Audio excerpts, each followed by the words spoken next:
Rizka, ini walaupun panas ada juga dehidrasi, tapi bagaimana sebenarnya antusias penonton di sana yang bisa Anda laporkan?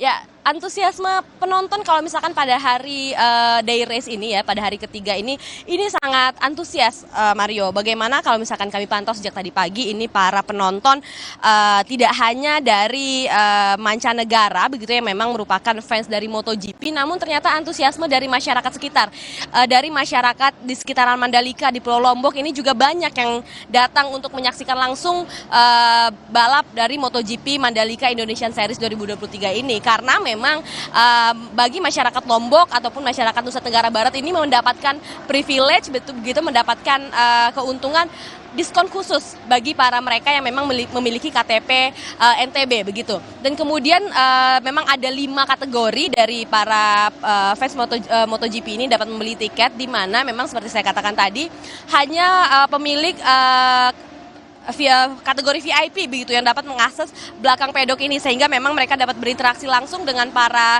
rider, dapat melihat aktivitas rider secara langsung. Namun tidak perlu sedih bagi para pemilik ataupun pemegang tiket dengan kategori lainnya, mereka tadi juga sudah disapa begitu oleh para rider, di mana kalau misalkan tadi pagi kita pantau para rider ini mengelilingi sirkuit Mandalika menggunakan mobil semacam mobil box begitu ya untuk menyapa para penggemar MotoGP yang hadir di sirkuit Mandalika, Mario.